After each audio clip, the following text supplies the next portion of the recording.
특별히 오늘 이 시간에 같이 또 이 얘기를 나누기 위해서 시간을 내주신 우리 최형근 목사님 깊이 감사드리고요.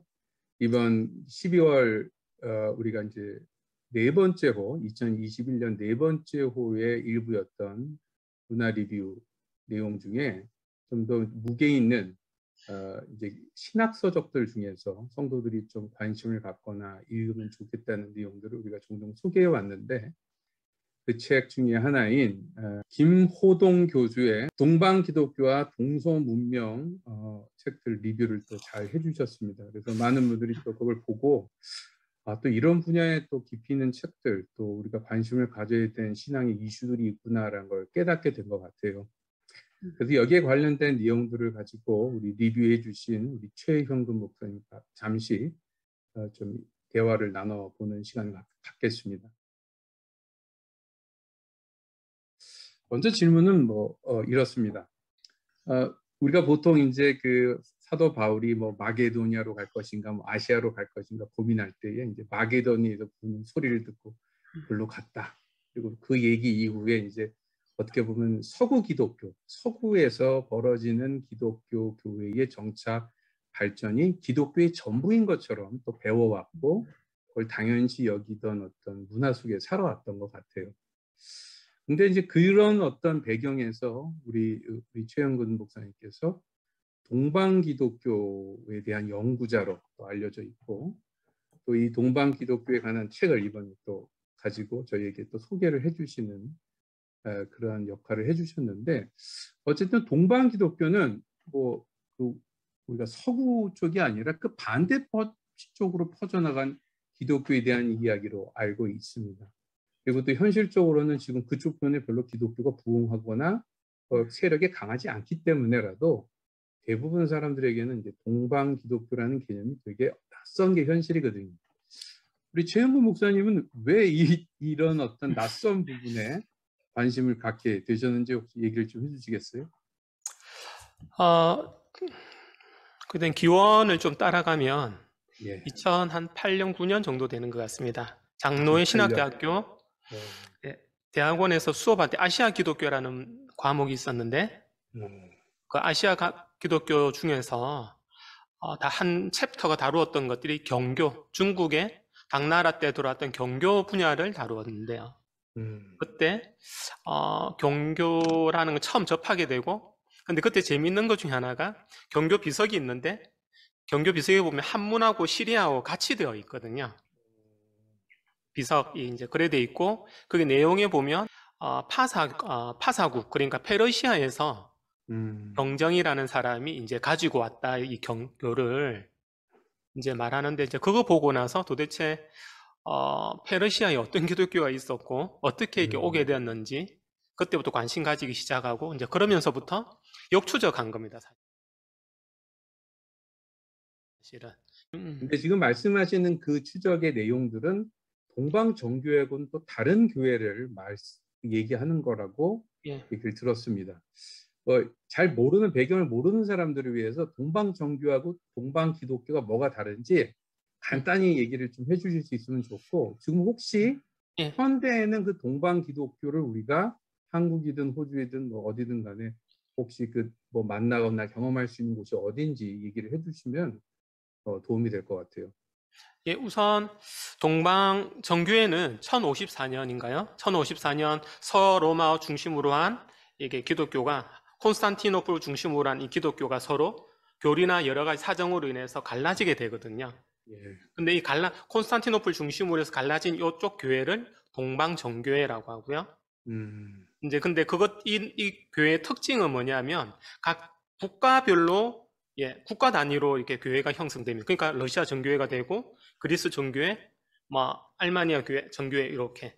근데 그와 다르게 동방 기독교는 사실 기원은 알 수 없습니다. 기원은 알 수 없으나 매우 초창기부터 제가 알기로는 최소한 3, 4세기부터 거기 뿌리는 있었고요. 근데 그것이 형성된 것은 5세기, 6세기부터 해서 페르시아에 벌써 이렇게 국가가 이제 국가교회로 형성되는 거죠, 사실. 나중에 설명을 좀 또 얘기를 물어보겠지만 3, 4세기부터 시작됐다 그러면은 그때 이제 교회가 초기에 교리적으로나 조직적으로 자리를 잡아가던 그런 시대 예, 아니겠어요? 예, 맞습니다. 예. 그러면 그 시대 때를 통해서 만들어진 게 맨 처음에는 우리가 흔히 말하는 이제 카톨릭 교회고, 그 카톨릭 교회가 동방정교회하고 이제 분열이 된 게 지금 아까 말씀하신 동방정교회의 시작 예. 세기를 말하는 것 같은데, 음. 그렇다면 아주 초창기부터 그런 동방정교회 혹은 카톨릭 교회하고 상관없이 독립적으로 움직이던 여러 기독교 그룹 중에 하나였다, 이렇게 말할 수도 있나요? 예, 우선은 사실 동방교회, 동방기독교 이러면 사실 여러 개의 그룹이 속해 있거든요. 가장 대표적인 게 시리아 교회. 그리고 이제 사실 언어로 나누어지는데 시리아 교회, 그거는 지금의 에데사라는 지역, 터키 에데사 지역으로 중심해서, 그리고 이집트에 생겼던 콥트 교회, 예. 그루지아에서 생긴 그루지아 교회, 그리고 그 옆에는 아르메니아 교회, 에티오피아 교회, 이 5개를 사실 합쳐서 예. 동방기독교라고 포괄적으로 말하고요. 근데 이게 광의적인 의미에서 이 동방기독교고, 그 중에서 가장 이제 협의의 교회, 조금 더 이게 동방기독교와 동서문명에서 다루는 거는 그 중에서도 특별히 이제 시리아 교회 중심으로 이렇게 다루었던 걸로 보게 되고, 특히 시리아 교회 같은 경우는 재밌는 게 아실런지도 모르겠지만, 예수님과 이게 거의 소설에 가까운데, 150년경에 에데사, 지금 우르파라는 지역에 예. 왕이 있어요. 우카마라는 흑인 우카마 왕. 이래. 죄송합니다. 우카마 아브가르, 그러니까 흑인 아브가르 왕. 예, 왕이 있는데 서로가 편지를 교환했다는 전통이 있어요. 근데 그 전통이 사실인지 아닌지는 저희는 확인할 수는 없으나, 그러나 재밌는 거는 어쨌든 우카마 아브가르가 150년대 사람이거든요. 그러니까 그때부터 벌써 이게 기독교가 이게 오갈 수 있는 가능성은 충분히, 일찍부터 선교의 대상이 됐던 지역 같다, 이런 뜻인 거죠. 예, 그렇게 하면서 벌써 가게 되고, 요 에데스하고 그 옆에 니시비시라는 지역이 있는데, 여기가 실크로드의 매우 중심 도시거든요. 이걸 통해 가지고 결국에 이제 중앙아시아와 동쪽으로 기독교가 전파되는 과정 가지게 되는 것입니다. 그리고 나서 아까 말씀하십시오. 예. 그리고 지금 동방기독교 특히 아시리아 교회가 어디 있냐면, 호주에도 호주 뉴질랜드 총대주교가 시드니에 있습니다. 시드니에 그린필드 팍인가? 옛날에 제가 옛날에 갔을 때는 페어필드라는 지역에서 내려서 차 타고 갔던 기억나는데, 오늘 잠시 찾아보니까 그린필드인가, 남쪽 지역에 보니까 그린필드 팍인가, 그쪽에서 지금 그 교회가 지금 있고, 제 기억으로는 한 6, 7년 전에 그 교회 갔었거든요. 지금 다 2,000여 명 정도가 같이 모여서 예배드리고 있습니다. 동방정교회하고 지금 말씀하신 기독교에 속해 있는 5개 교회들하고는 근본적으로 그렇게 차이점이 크지 않은 것 같은데, 비슷한 차이는 있고요. 이게 사실 칼케돈 공의 451년에 있었던 칼케돈 공의의 사실부터인데요. 이렇게 되면 칼케돈 시리아 교회 빼고는 칼케돈 공의에서 다 이렇게 두 본성에 대해서 어느 정도 신성과 인성 이렇게 이야기하잖아요. 그래서 신성, 인성에 대해서 이제 가는 거라면, 여기 밑에 보면 뭐가 있냐? 아르메니아, 콥트, 에티오피아 요 교회, 또 시리아 교회에서도 시리안 오르토독스라고 있는데, 이 교회는 단일 본성이라고 해야 되나요? 그것만 단성론이라고 해야 돼요. 단성론이고, 시리아 교회만 독특하게 시리아 오르토독스 말고 또 우리가 지금 다루고 있는 이렇게 동방으로 선교했던 이 시리아 교회만 두 가지 예수 그리스도의 신성과 본성 2개 다 인정하는 그런 거. 그러니까 칼케돈 공회를 시리아 교회는 처치 오브 이스트 이거는 이제 받아들이지만 나머지는 안 받아들여요. 지금 여기는 동방 정교회들이 거의 다 모노사이트 단성론자들이란 뜻이에요? 예. 그러니까 동방기독교 안에서도 여러 가지 그룹이 있고 약간 구분해서 조금 이야기해야 될 것 같고, 아르메니아, 콥트, 에티오피아 요쪽 그루지아 교회도 마찬가지인데, 그쪽 교회들은 단성론으로 이제 보고 그 단성론을 인정하고, 그러니까 칼케돈 공회를 인정하지 않는 거죠. 받아들이지 않고, 시리아 교회는 이제 그걸 받아들이고, 그렇습니다. 알겠습니다. 근데 시리아 정교회라도 있는데, 이거는 시리아 교회도 안에 보면 이렇게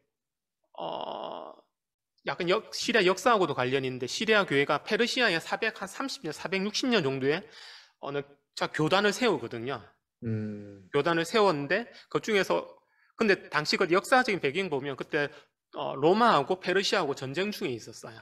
그래서 사이가 좋지 않아서 있는데 어쨌든 페르시아 영 쪽에서 이렇게 교단을 세우고 나서 우리는 페르시아와 안에서 살아갈 거야 이랬는데 그 중에 일부는 아니야 우리는 로마로 갈 거야 로마.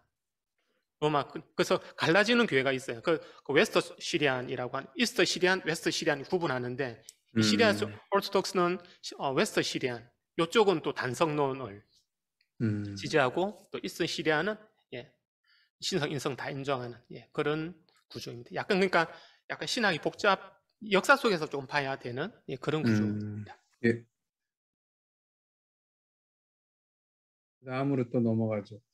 김호동 교수의 책을 리뷰해 주셨는데 그 책이 시작이 그 사제왕 요한, 존 프리스터 얘기에서부터 얘기가 이제 시작됐던 것으로 이렇게 설명을 해주셨어요. 그 존 프리스터 얘기를 가지고 왜 이 강호동 교수가 이 책을 시작했는지 혹시 짐작이 가십니까? 뭐 어떤 뉘앙스나 내용들을 우리에게 전달하기 위해서 이게 굉장히 어떻게 보면 많은 사람들에게는 낯선 이야기인데 그리고 그게 거의 뭐 신화처럼 이제 취급됐던 이야기이기도 하고 이 얘기를 이제 저자가 처음 짚고 이 책을 시작한 이유가 뭐라고 짐작되세요? 사실은 이게 이 책 자체 아카데믹한 서적이 아니라 이게 이제 일반 대중서 동방 기독교를 대중서에게 알리기 위해서 작정하고 쓴 책이라서 개인적으로는 정확하게 그분의 의도는 모르겠으나 제가 만나보지 않아서 물어보지 않아서 우선은 어떤 빵 터트리는 이제 그런 이슈화 시키려는 그런 주제가 있지 않았을까. 그러니까 서론부터 쭉 해서 클라이막스로 가는 게 아니라 빵 터트리고 나서 그리고 나서 처음부터 세미에 나가는 그런 구조거든요. 이 책 구조가. 그래서 이제 그냥 개인적인 관심들을 돕기 위한 어떤 그런 재미다. 그거 하고 이것이 재밌는 게 동방 기독교를 설명할 수 있는 가장 중요한 또 모티브. 결국에는 프레스터 사제왕 요한이 결국엔 중세 유럽인들에게는 한 2세기부터 17세기까지 거의 그들의 상상 속에 항상 존재했던 사람들이거든요. 그래서 실제로 마르코 폴로 세계 3대 여행기라고 하면 마르코 폴로 동방견문로, 뭐 오드리의 동방기에, 이븐 바투타 뭐 이런 예인데 이븐 바투타는 뭐 이슬람인가 빼고 유럽인 마르코 폴로하고 오드릭은 중국에 갈 때 실제로 사제왕 요한이 거주했다고 추정되는 텐두이라는 지역에 실제로 방문하게 되고 거기에서 사제 요한이 있었다고 이렇게 또 확인했다고 자기가 이렇게 기록하고 있어. 그래서 사제왕 요한 얘기들 속에는 어떤 면에서 보면 이게 그 아랍 세계의 위협을 당하고 있는 기독교 사회가 마치 다른 어떤 곳에서 구원자가 혹은 벌써 하나님께서는 대안을 준비해 놓으셨다는 그런 어떤 기대치 같은 걸 반영한 이야기들이 좀 아닌가요? 맞습니다. 기본적으로는 이제 김호동 교수는 이제 그렇게 분석하고요. 충분히 이제 그게 충분히 저도 가능성이 있다고 보고, 두 가지 면이 다 있다고 생각하는데 하나는 이슬람에 대한 위협, 이슬람 위협에 대한 두려움, 그리고 또 다른 하나는 초창기부터 우리가 몰랐던 이가 동방에 저 동방 어딘가에 기독교가 성행했던 이 두 가지가 같이 맞물려 가지고 사제왕 요한 이야기가 나오지 않았을까. 실제로 제가 찾아보니까 이렇게 유럽에서는 이렇게 12세기에 오토폰 라이징, 오토폰 프라이징이라는 사람이 두 도성이라는 책을 이렇게 기록했는데 그 책에 보면 처음에 이 사람 이제 사제왕 요한 이야기 나오는데 어떻게 하냐면 거기에서는 보면 오토폰 프라이징은 동방박사의 후예로 사제왕 요한을 언급해요. 동방박사의 후예. 그래서 동방에서 예수님을 믿었다 이런 뜻이 되는 거예요? 이제 그렇게 하면서 여러 가지 이제 전성들이 생기면서 이제 계속 여러 가지로 다양한 이야기가 나오는데 어쨌든 이렇게 12세기 있고 나서 근데 12세기가 아시겠지만 이제 십자군 전쟁 한참 일어나고 이게 무슬림이 이제 넘어오는 그래서 이제 지중해 요쪽이 동쪽이 이게 이슬람에 의해서 이제 정복당하고 있는 그런 시점이라서 그런 역사적 배경에서 보면 무슬림의 위협에 대한 두려움 그리고 그걸 자기들이 구원해 줄 예, 누군가가 하나님께서 저 어딘가에 이렇게 해놨을 것 같다라고 이제 생각하는데 실제로 또 재밌는 거는 몽골 부족 중에 한 보면 거란인가요, 몽골인가 그게 정확하게 저도 확인은 해야 되지만 실제로 기독교 백그라운드를 가진 몽교 부족이 있어요, 실제로. 야율대석이라고 이제 말해지는데 아마 그 야율대석이 아닌가. 야율대석을 사전유황으로 이렇게 오해한 것은 아닌가 이렇게 추정 많이 학자들이 하고 있습니다. 그 강호동 교수의 책 그 2장에서 4장 내용들을 이제 얘기를 하시면서 예. 동방교회 확대 과정을 다뤘다라고 이제 소개를 해주셨는데 예. 거기서 나온 내용으로 제가 뭐 제대로 인용을 하고 있는지 모르겠지만 예. 네오토리우스파 선교로 맨 처음에 알려져 있는 동방 기독교와 이 동방으로 왔던 동방의 이제 기독교의 흔적들이 같은 이야기는 아니다라고 강호동 교수가 말하는 대목이 나와요. 만약에 이제 이게 사실이라면 네오토리우스파는 어쨌든 간에 억울한 점이 있어도 이제 이단으로 몰렸던 그룹이었어요. 정통 기독교인데 박해를 받았기 때문에 그들이 퍼졌을 때는 정통 기독교, 특히 로마 카톨릭이나 뭐 동방 정교하고 다시 관계를 맺기는 쉽지 않았겠지만 만약에 그런 그룹이 아닌 정통 기독교하고 연이 있는 어떤 그룹이 선교로 해서 계속 나간 거라면 왜 그 기독교가 계속해서 서구에 남아있던 기독교하고 관계를 맺지 못했을까요? 그 이유 같은 게 있나요? 지금 아까 전에 말씀드린 페르시아 기독교가 400년 한 5세기 이때 이제 세워지고 나서 이제 비잔틴이라도 로마에서 어떻게 생각하냐면 로마가 그걸 따르는 이들을 처음에는 받아들이고 있다가 약간 세력이 커지면서 페르시아 교회 자체를 이렇게 배척해요.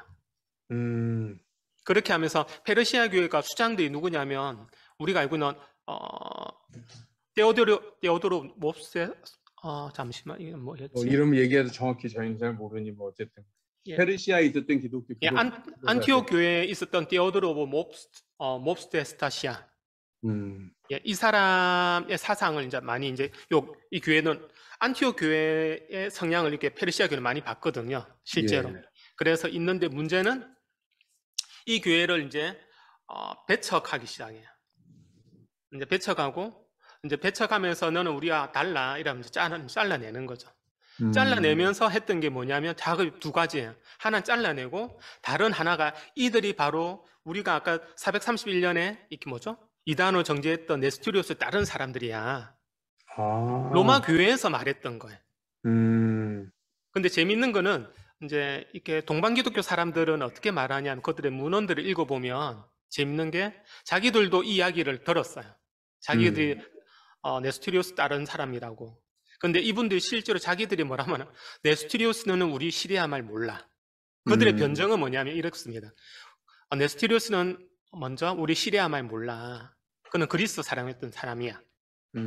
첫 번째는 이거고 두 번째는 뭐냐면 우리는 네스토리우스 신학을 따르지 않아.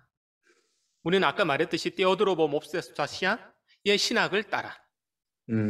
자기들 입장에서는 이제 그렇게 실제로 말하고요.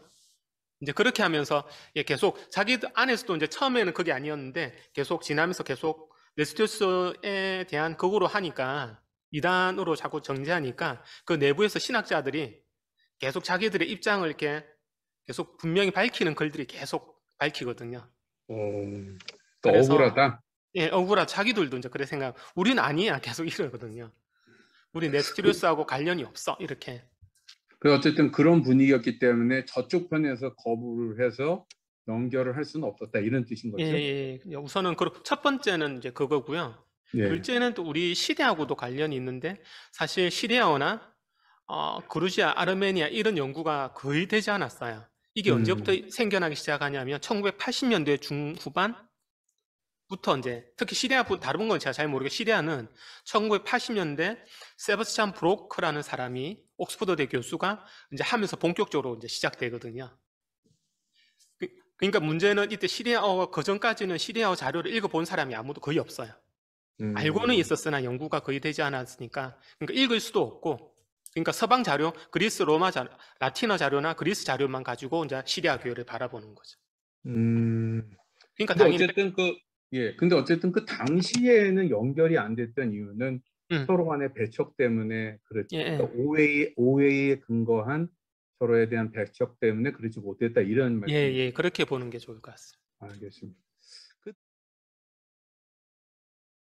다음 질문은 이제 3장에 관한 내용인데요. 3장에 보면 이제 그 몽고 얘기가 음, 나온다고 설명을 해주셨는데 징기스칸의 막내 아들 예, 예, 툴루이의 아내의 음, 이름인 베키라고 하는 사람 얘기를 예, 수로각타니 예, 베키, 그래서 이제 기독교 개종을 한 사람이었다는 얘기가 나오고.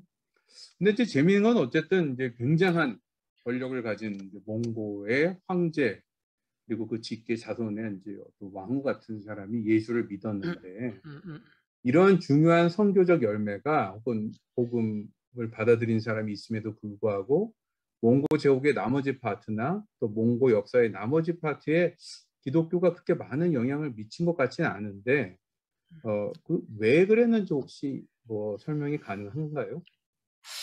사실 그게 가장 큰 이슈거든요. 지금 현재에 있어서 가장 큰 음, 이슈인데 현재 두 가지 이슈가 있습니다. 이게 이쪽 분야에서 하나는 아까 제가 이렇게 630년에 이제 당나라 때 들었던 경교 그리고 몽골 기독교는 한 11세기부터 이렇게 생기기 시작하거든요.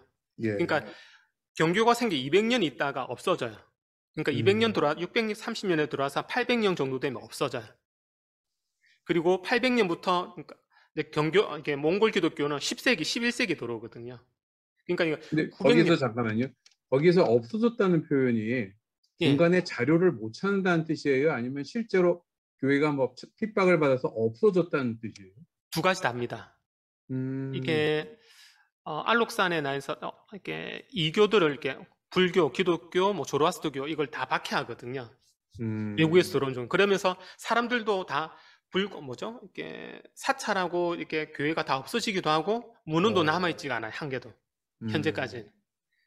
근데 어떻게 생긴지 모르겠지만 어쨌든 11세기에 보면 지금 이렇게 징기스칸이 몽골을 이렇게 통합하기 전에 이제 전국 통일할 때 보면 그때 기독교가 벌써 들어와 있었거든요. 몽골 지역에. 음, 그래서 어떤 사람들은 사실은 이게 당나라 때 핍박받았던 사람이 내몽골로 갔을 것이다. 음, 그쪽으로 몽골 지역으로 갔을 것이다 추정하는 사람도 있습니다. 물론. 근데 아직 그건 확인이 음, 돼야 되는 가설이고요. 어쨌든 근데 몽골 기독교 요는 재밌는 게 보면 사실 보면 위로부터 기독교가 시작되거든요. 밑으로부터 네. 시작되는 것이 아니라 왕 중심으로 해서 이제 왕과 이렇게 귀족 관리들 중심으로 해서 이제 선교가 시작되고 그렇게 하면서 선교가 이제 일어나고 그 왕이 믿으면 다 믿고 왕이 배쳐가면 다 배쳐가게 되는 아까 얘기했던 몽골의 부족 중에 하나가 기독교 예, 그런 맥락인 거죠? 예, 예, 그렇습니다. 예. 그래서 실제로 이렇게 시리아 문헌 이렇게 읽어보면 바르 헤브라이스라는 유명한 시리아 학자가 있는데 13세기의 역사가죠. 이 사람이 글에 보면 몽골의 그 부족들이 어떻게 예수님 믿었는지 이야기 가끔씩 나오는데 보면 이렇게 어느 날 기적적으로 왕이 살아나요. 뭐죠? 눈밭에서 이제 사냥 나갔다가 눈 와서 이제 길을 잃었다가 근데 목사님 잠깐만. 음, 목사님 지금 카메라가 초점이 계속 움직인다. 왜 그러죠? 그렇습니까? 이게 참 앞으로 뒤로 갔다 계속 움직이는데 뭐 자동 무슨 뭐 포커싱 같은 거 해놓은 거 아니에요 혹시? 잘 모르겠습니다. 저는 제가 이거 뭐 그냥 몰라서 해보죠. Alright, doesn't matter. Go on.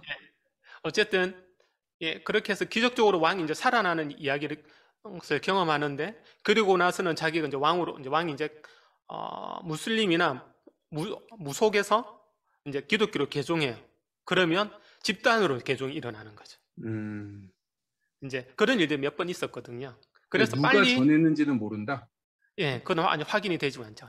어, 근데 가능성은 몇 가지가 있는데 어쨌든 그건 조금 이따 이야기하고 어쨌든 이렇게 왕으로부터 위로부터 자기 일어나니까 왕이 일어나면 자기 신앙하고 상관없이 개인적인 신앙 고백하고 상관없이 왕이 믿으면 다 믿고 왕이 배쳐가면 다 배쳐가는 그런 구조 기본적으로 이제 그래서 이게 뿌리가 이제 풀뿌리처럼 깊이 있게 내리는 게 아니라 제도적으로 이렇게 이제 기독교를 받아들일 수밖에 없는 상황에서 이제 받아들였고, 그렇기 때문에 언제든지 이제 벗어날 수 있는, 기독교를 버릴 수 있는 상황들이 되는 거죠. 그럼 혹시 그거, 그때 예. 그때의 기독교의 그 신앙 형태가 몽고 안에서의 신앙 형태가 구체적으로 내용이 어땠는지까지도 지금 어느 정도 파악이 돼 있는 상태인가요? 지금 정확하게는 지금 다 알 수는 없고 자료가 아직 많이 없어서 이제 그렇고 가장 많이 남아 있는 것 중에 하나가 저기 누구죠? 잠시만 제가 한번 확인 한 번만.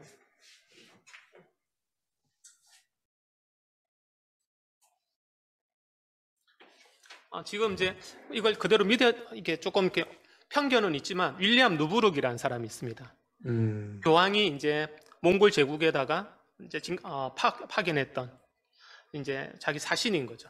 이 사람이 이제 보면 당시에 그 몽골 제국의 기독교가 어땠는지 쭉 이야기 나오거든요. 근데 이 사람 말로도 보면 그 사람들이 시리아어를 사용했고 시리아 전통을 따랐다라고 이렇게 말해요. 시리아 예전하고. 근데 문제는 이제 루브룩이 이 편견일 수도 있는데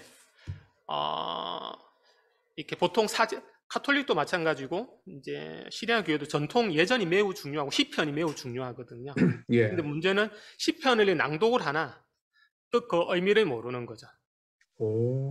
이제 그래서 이제 많이 여기도 목사님 알 수 있겠죠. 그래서 혼합주의도 일어나기도 하고 실제는 그 내용을 모르기 때문에 수많은 사람이 읽고 예배하고 예전을 하지만 그에 대한 의미가 없고 그러니까 이제 그런 일이 일어났고 또 한편으로는 이게 뭐죠? 기본적인 그거는 있어요. 어떻게 이게 해야 된다는 건 있으나 자기 전통은 계속 유지하려고 하는 성향이 있어요. 예를 들어서 뭐 여러 첩들에 대해서 부인을 여러 명 둔다든지 그런 것들. 이제 그게 지금 몽골 제국에서는 그게 매우 앞으로 자기 남자의 전쟁에서 남자의 생명이 어떻게 될지 모르기 때문에 첩을 주기도 하고 다른 사람을 거두기도 하는데 그런 것들을 매우 일상적으로 자연스럽게 이제 했던 것들 이제 볼 수가 있는데 이게 사실은 루브룩의 입장에서 쓴 거라서 라틴 배경에서 서방 기독교에서 봤을 때 이제 자기와 다르니까 이렇게 폄하했는지 왜곡했는지는 모르나 어쨌든 그런 자료들은 조금은 남아 있고 근데 고고학적으로는 좀 보면 어쨌든 시편은 많이 썼던 것 같다. 그건 분명한 것 같습니다. 왜냐하면 얘기하세요. 지금 투르판이라는 지역이 있거든요. 이게 서쪽에서 이렇게 올다 보면 중국 들어오기 전 투르판, 둔항이라는 지역이 있는데 투르판에서 죄송합니다. 한 10년 전에 한 15년 정도 됐나요? 죄송합니다. 큰 문서가 하나 이렇게 발견됐는데 그게 무슨 냐면 시편 묶음이에요. 시편 묶음인데 그게 역사가 보면 한 8세기, 9세기부터 한 12세기까지 이렇게 이제 그걸 시리아어로 또 뭐 위구르어로 썼던 시편들 묶음이 발견되고 시편 성서라고도 말하는데 이제 그것들이 이제 많이 이렇게 동쪽으로 그것이 실제 내몽골이나 중국에서 발견되거든요. 그러면 그게 그 동방 실크로드를 따라서 성경이 전해진 흔적이고 그게 뭐 중국이 아닌 이제 그 어떤 중간 지역이라고 할 수 있는 둔항 지역의 언어로 위구르 언어로 번역이 됐다면 왜 그보다 더 파워풀하고 안정된 백그라운드를 갖게 된 몽고 안의 기독교 세력들이 성경이나 번역된 자기네들 말로 번역된 성경을 갖지 않았겠어요. 그게 그러니까 적어도 누르벡 얘기에서만은 없었다 이런 뜻인가요? 아니면 있을 가능성이 높은데 뭐 못 찾았다 이 뜻인가요? 저는 개인적으로는 이제 후자에 가깝다고 생각합니다. 근데 지금 재밌는 게 조금 다른 이야기지만 이거 제 연구단의 비밀이기도 한데 다른 게 아니라 최근에 어떤 걸 발견했냐면 국제 학술 대회 하다가 위구르 사람들하고 국제 학술 대회를 했거든요. 근데 전 세계 이제 위구르 학자들하고 하다가 재밌는 거 최근에 발견했는데 뭐냐면 위구르 성경이 발견됐어요. 근데 위구르 성경은 있거든요. 지금도 현재도 19세기 이후도 이제 번역돼서. 근데 이거는 고대 위구르 성경이 발견됐는데 문제는 뭐냐면 언어가 뭘로 쓰였냐면 시리아어로 쓰여 있어요. 시리아 알파벳을 가져다가 위구르어로 쓴 거예요. 와. 이제 그래서 이제 지금 이게 사본이 지금 독일 베를린 라이브러리에 지금 있더라고요. 근데 문제는 몇 년, 예, 언제 거예요? 그게 지금 10한 3, 4세기 생각하고 있습니다. 13 약간 이게 아직 연구가 시작된 게 아니기 때문에 시작도 안 했기 때문에 이제 발견해가지고 첫 공개한 거거든요. 전 세계적으로. 그래서 지금 시리아 학자하고 위구르 학자하고 붙었는데 문제는 둘이 한 명 시리아 전공자하고 위구르 전공 붙었는데 이 둘이가 안 되는 거. 왜 안 되냐면 성경 백그라운드가 없는 거예요. 이 두 분은. 그러니까 그래가지고 순전히 학문적인 관심으로만 접근하니까 얘기가 잘 안 되니까. 그러니까 위구르 학자가 처음에 읽었는데 무슨 말인지 위구르 처음에 시리아 학자가 읽었는데 시리아어는 맞는데 무슨 내용이 해석이 안 돼요. 아무리 봐도. 근데 이제 마침 이제 독일에 이제 그 소식을 들은 다른 한 명이 이제 했는데 이거는 자기 이분 백그라운드가 위구르거든요. 자기는 대충 들으니까 무슨 말인지는 알 것 같아요. 와. 이제 그래서 이제 지금 최근에 이제 그게 사실 없던 것들이 이제 그런 것들이 있을 거라고 생각돼요. 저는 이걸 증거라고 생각하거든요. 그래서 번역은 되었으나 우리가 상상하는 그런 방식이 아닐 수도 있겠다. 그 몽골도 지금 언어도 이렇게 있지만 우리가 생각했던 진짜 우리가 알고 있는 몽골어가 아니라 제3의 언어로 해서 엄차해서 썼을 수도 있을 가능성도 있고 실제로. 왜냐하면 위구르가 만들어준 게 시리아 수도사들 그러니까 선교사들이 만들어줬거든요. 이거는 이제 문헌적으로 남아 있는 거고 그래서 시리아어를 가지고 위구르가 일어나요. 만들어져요. 그래서 처음에 옛날 고대 위구르어는 그래서 시리아하고 비슷하고요. 이제 그게 좀 시간 지나면서 약간 바뀌지만.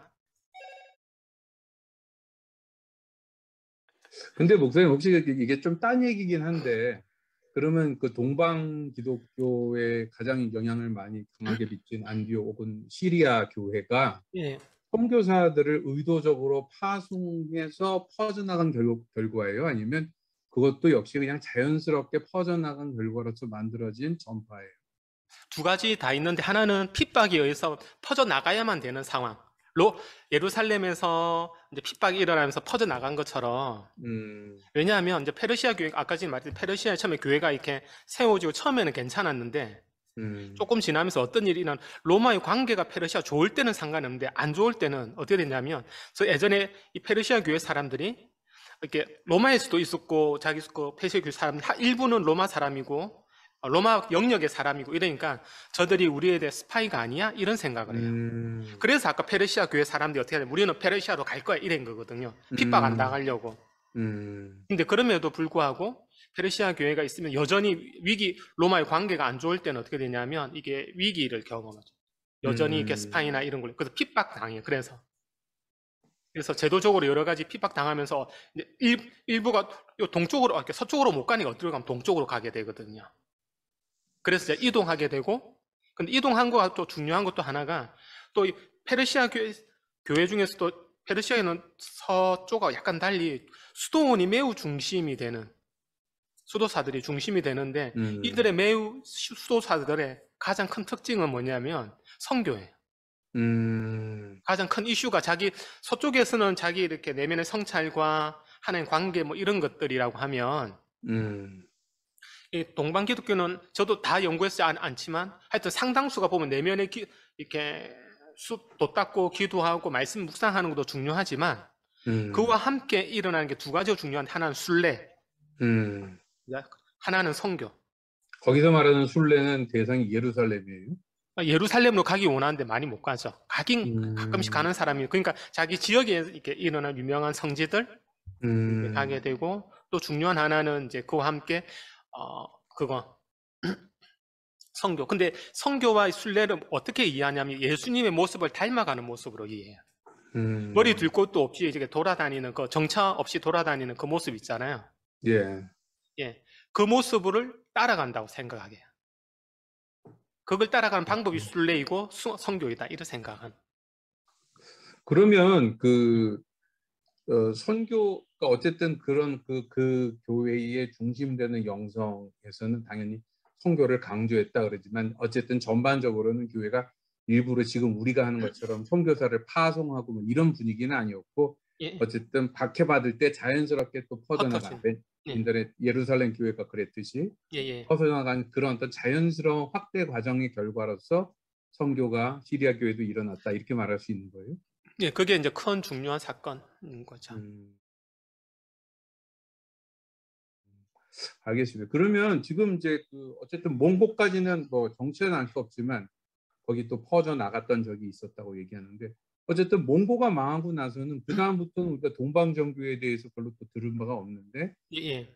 사장에서 이렇게 김호동 교수가 이제 그런 어떤 흐름들의 몇 가지 자료들을 가지고 그 흔적 그 어떻게 또 사라져간 과정에 대해서 얘기를 또 전해 주셨다라고 설명을 해주셨어요. 그게 혹시 좀 간단하게 저에게 얘기를 해줄 수 있나요? 몽고 사실 이후의 동방기독교의 상황을? 그게 큰 미스테리입니다. 지금 음, 아까 소라가 베틴이 13세기, 14세기 하고 나서 예, 이제 몽골 제국이 이제 이슬람 이제 특히 일칸국이죠. 일칸 이게 음, 몽골 제국이 있고 그중에 여러 가지 이렇게 이제 칸이 있는데 그 특히 일칸 같은 경우는 2, 3대 지나면 세 번째 칸부터 해서 아예 이슬람을 받아들이거든요. 공식 종교로. 예, 그러면서 완전히 이슬람 되고 이제 그리고 나서 이제 이게 몽골 중심으로 했던 이것도 사실은 예, 마찬가지입니다. 나중에 결국에는 이것이 이제 계속 동쪽으로 오게 되면서 이제 음, 기독교가 없던 건 아니나 그걸 있던 자리를 이슬람이 덮어버려요. 음, 그래서 지금 사실 예, 그 이후로 흔적들을 찾기는 사실 쉽지가 않고 그 음, 13세기, 14세기 정도 되면 거의 없어져요. 이제 그리고 나서 2세기 뒤에 이제 예수의 선교사들이 들어오는 거죠. 음, 근데 지금 재밌는 건 아까 덮었다고 제가 말한 이유는 왜냐하면 이거 오래된 문헌들이나 이렇게 고고학 자료 보면 그 한꺼풀만 이렇게 사당 같은 걸 있다면 예를 음, 들면 사당에 한꺼풀만 이렇게 덜어내면 그 안에 교회의 그 흔적들이 남아 있는 거예요. 그 옛 교회 자리였다. 예, 예. 근데 그걸 확인할 음, 수는 있으나 이제 그게 어떻게 누가 어떻게 사라졌는지는 그건 저도 알 수 없는. 그러면 지금 현대에 다시 나타나고 있다는 아까 이 호주에서 이제 음. 그 걸길포드가 하는 그 지역에 있었던 그런 교회들은 엄밀하게 따져서는 그때부터 이어진 교회라기보다는 꼭 현대 히브리어처럼 그냥 거의 없어졌다는 것을 새롭게 새 창조해낸 과거 전통이다 이렇게 말할 수 있어요? 근데 주로 지금 이렇게 아까 말했던 시리아 교회 사람들은 주로 예. 이렇게 중앙아시아나 요 이제 중국 몽골에 있었던 사람들이 아니라 아까 말했듯이 음, 페르시아 요 본토에 있었던 본토에 바그다드 있는 중심으로 사람들. 했던 사람들이 아, 예 이제 박해받으면서 이제 이렇게 아예 넘어가게 되는 그러니까 선교 교회들만 없어진 거지. 예 예. 그래서 원래 파송한 교회는 남아 있게 그 돼서 일단 예, 이어졌다. 예, 지금도 제가 알기로는 소수가 남아 있고요. 지난번 음, IS 자료 하기로는 IS가 바그다를 점령하기 전에는 한 10,000명 정도 있었다는 이야기 들었거든요. 바그다드에. 예. 오, 근데 와, IS가 점령하고 나서 10분의 1로 줄었다는 1,000명도 안 되는 나머지는 다 다 도망가거나 죽였다는 죽고 뜻이에요? 예, 실제로 남아 있는 사람은 1,000명이 안 된다는 이야기 들었던 것 같습니다. 음, 이제 알겠습니다. 그렇게 근데 그 사람들이 주로 이제 박해받고 이러면서 이제 전 세계적으로 또 19세기 18 이렇게 터키 요때 오스만 투르크 때 이게 학살 한번 일어나면서 이제 그때 이제 터키 요 중심으로 있었던 사람들이 또 전 세계적으로 이렇게 퍼져 나갈 때 같이 이제 보통 퍼져 아, 나갔다고 오스만 보통 투르크가 페르시아 지역에 있었던 음, 그 남아 있었던 교회들을 아주 음, 적극적으로 박해한 적이 있었던 예, 모양이죠. 예. 그렇게 하면서 이제 다 이제 어, 뒤로 이제 퍼져 나가고 상당수가 제가 알기로는 예, 뉴질랜드도 시드니도 마찬가지 북미 가장 큰 게 지금 북미 그 유럽 그리고 또 큰 것 중에 하나가 이게 시드니 이쪽인데 예, 그런 그룹들이 이제 그때 다 흩어진 걸로 음. 알고 있습니다. 제가 마지막 질문으로 가겠습니다. 이제 뭐 어떻게 보면 전체 정리 질문 같은 거 정리 질문이 될 텐데 이제 저번에 이제 우리 교회 목사님 말씀하신 내용들 중에 그리고 이제 서평에 보면 너무 서구 교회 중심적으로 이제 기독교를 이해하고 다루다 음, 보니까 음, 우리가 어느 이제 좀 치우친 관점들을 음, 갖게 되는 경향도 있었고 바로 이 점 때문에 이제 동방 기독교에 대한 이해, 재발견이 그것을 이제 교정해 두는데 일정 부분 도움이 된다라고 이제 말씀을 하신 것 같아요. 그럼 구체적으로 서구 중심적으로 기독교를 이해해온 어쨌든 그게 지금 우리의 모습이잖아요. 네. 이런 모습에서 이제 목사님 보시기에 아쉬운 점은 어떤 것이고 이것을 동방 기독교가 어떻게 교정해 주거나 또 우리에게 좀 새롭게 깨닫게 해주는지 혹은 더 나은 방향으로 길들을 제시해 주는지 뭐 한두 개라도 구체적인 예를 좀 말씀해 주실 수 있겠어요? 아, 너무 어려운 질문인데. 쏘리. 한 가지 제 질문 예. 한 가지 들어보겠습니다. 목사님, 이거 우리 기독교가 서구 종교입니까? 동양 종교입니까?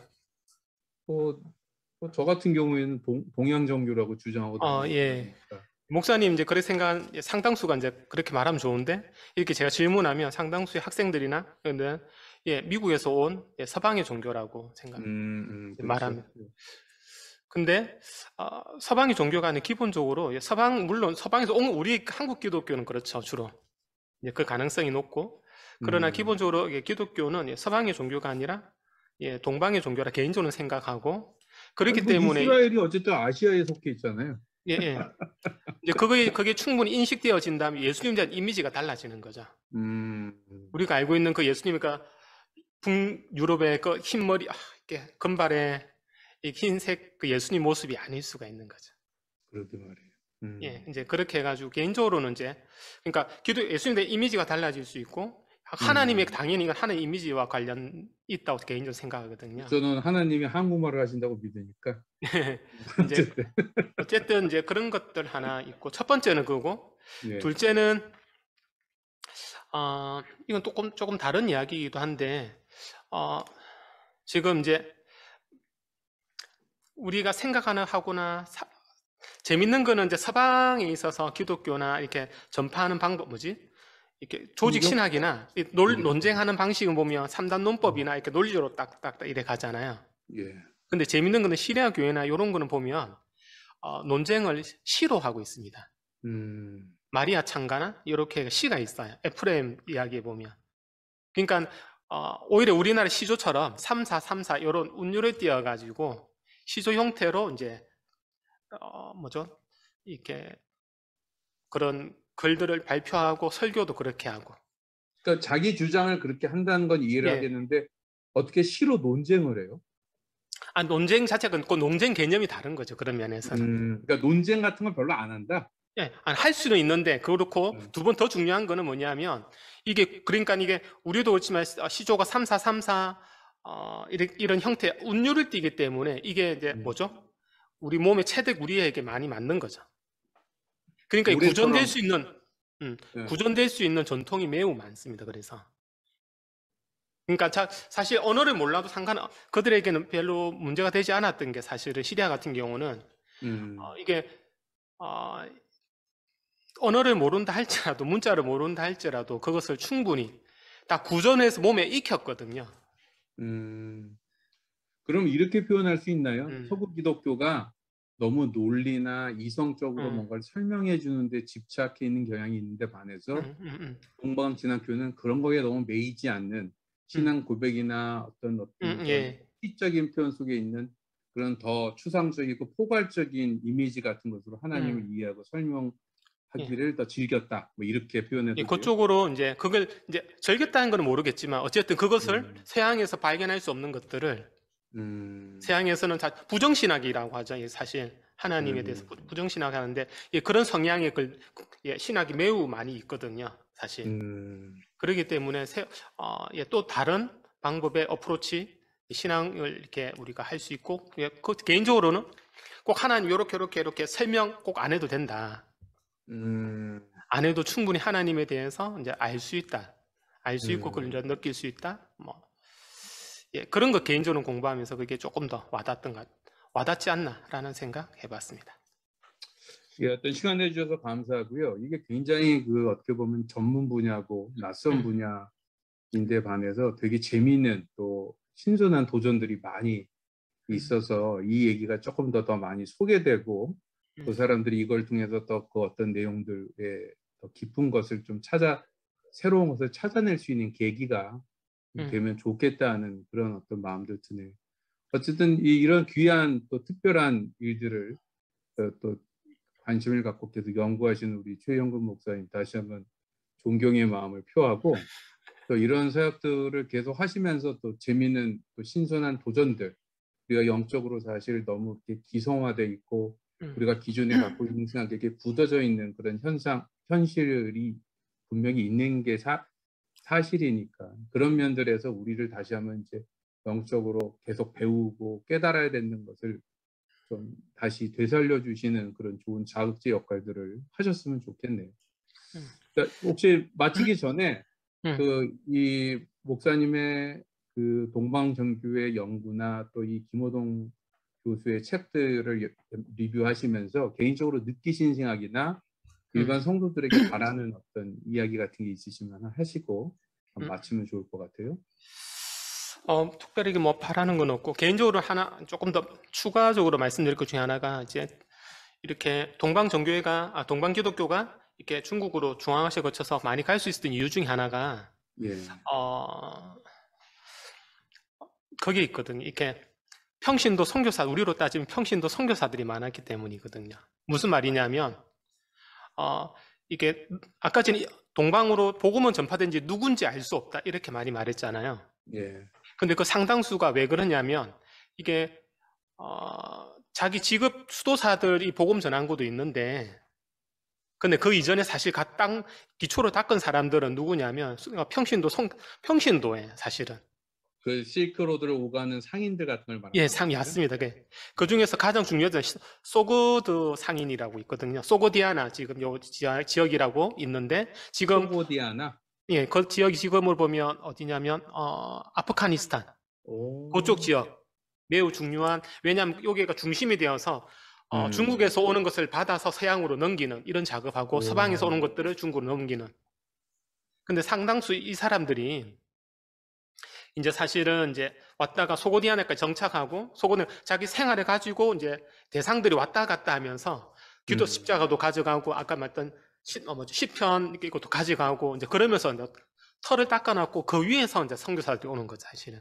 그렇게 하면 사실 복음이 전화되는 그런 상황이었거든요. 그래서 개인적으로는 앞으로 이렇게 평신도 자기 잡을 가지고 자기 살면서 이렇게 생활하는 것들 통해서 복음 전하는 그런 일들이 더 풍성하게 일어날 수 있지 않을까. 개인적으로 동방기독교 보면서 저는 개인적으로 이게 매우 중요하겠다라는 생각 많이 했고, 특별히 소고디아나 사람들이 그럴 수 있었던 것 중에 하나가 언어에 능통했어.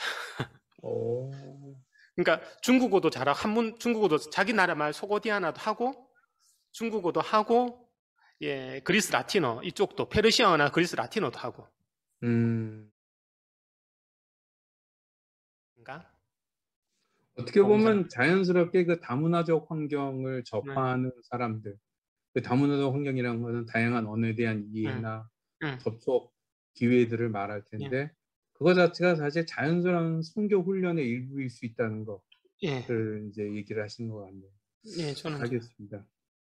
굉장히 좋은 인사이트인 것 같아요. 그리고 이제 아마 이런 종류의 이야기들은 특히 요즘처럼 사람들이 우리가 이미 갖고 있는 것의 가치, 복음, 뭐 은혜 이런 거에 대한 가치들이 점점 어떤 이런 코비드나 또 여러 가지 답답한 상황 속에서 점점 이제 실증내고 혹은 답답해하고 어려워할 때 우리가 가진 것들로 통해서 역사하시는 그 하나님을 다시 한번 되찾게 하는데 굉장히 중요한 도전, 거리가 될 수 있지 않을까 하는 생각이 드네요.